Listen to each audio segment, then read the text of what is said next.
Айналасы 3 жыл ішінде Қытайдың Шинжаң аймағында 500 мың қазақ қылмыскер болып, түрмелер мен концлагерлерге тоғытылып, ауыр қинау көріп жатқаны белгілі. Ол туралы бозторғайдай шырылдап, қазақ үнін әлемдік деңгейге көтеріп, халықаралық адам құқығын қорғау ұйымдарынан араша сұраған залым Қытайдың өзіндегі жазықсыз қазаққа жүргізген осы бір геноцидтік саясатын Қытайдың мойнына қиып салып, оны бұлтаруға мұрсасын келтірмей, әлем елдері алдында қалтыратқан Серікжан Біләшұлы бұл күндері қор болып үйғамақта отыр. Қазақ қазақты қорғамаса, қазақ араша түспесе, қазақты кім араша қалады? Сен бүгін Қытай мүддесін жаныңды салып қорғағанмен, ертең сенің ұрпағың, соның жазасын алады. Сен бүгін Қытай менен сыбайлас болып, оның қызыл ұянын жасырын қылғытқаныңмен, ертең сенің ұрпағың саған нәлет жаудырып, көрде жатсаң да тыныш жатқызбайды. Себебі сен өз ұрпағының келешек өмірін тозаққа айналдыруға қызмет жасадың. Алла қашанда таразы, сенің бүгінгі сатқындығың ай ауып күн күймей, ертең тап сенің ұрпағың алдынан шығады. Оның обалы сенің мойныңа жүктеледі. Сен бұл дүниеден бірдеңе қылып құтылып кетерсің. Ертең Алланың алдына барғанда қалай құтыласың? Қазақ ақырет алды таразы деп жайдан жай айта салған жоқ. Қытайда 500 мың қазақ түрмелер мен концлагерлерде әлі жатыр. Оның мұрты да ойылған жоқ. Ол сан бұл күндері көбеймесе азайған жоқ.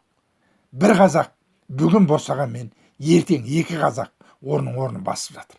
Қытайдың бұл саясатының астарында не жатыр? Оның астарында бір ұлтты жою, жер бетінен ізін өшіру саясаты жатыр. Қытай өз зұлымдығын басында жасырып қалмақшы болып еді. Оған Серікжан Біләш дай от ауыз қазақ шығып, оны күллі әлемге әшкерлеп ашып тастады. Халықаралық адам құқықтарын қорғау ұйымдары, Америка құрама штаттары Қытайдың бұл зұлымдығына қарсы шаралар қолдана бастағанда, Қытай ақталудың жолын қарастырды. Ол үшін ең бірінші өзіне қарсы шыққан Серікжандай от ауыз қазақтың аузын қазақ елінің қолымен жабуына тура келді. Сондықтан Қытай алдын ала тәрбиелеп дайындап қойған өз мүриттерін пайдалануына тура келді. Қытай өз мүддесін қорғайтын қазақтарды осыдан 20 жыл бұрын жоспарлап, оларды Қытайдың Қазақстандағы консул арқылы қолғанат етуге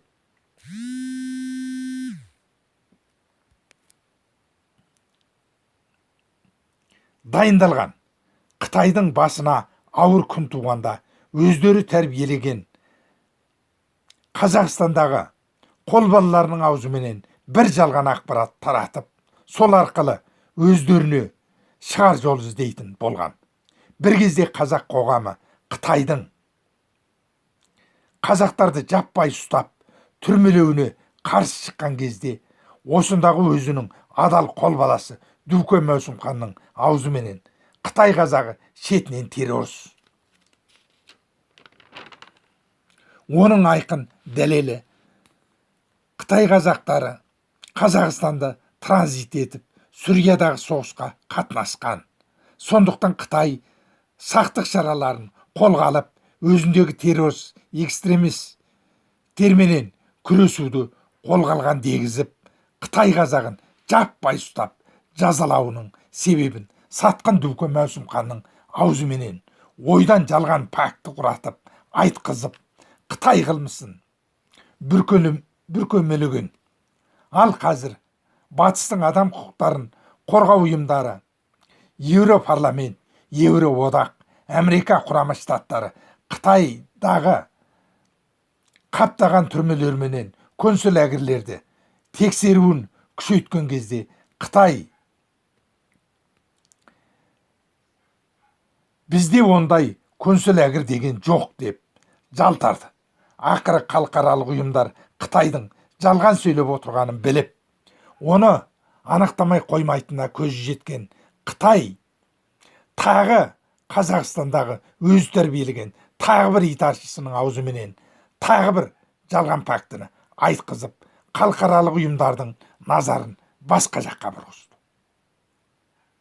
бұрғызғысы келді. Әрі солай істеді де.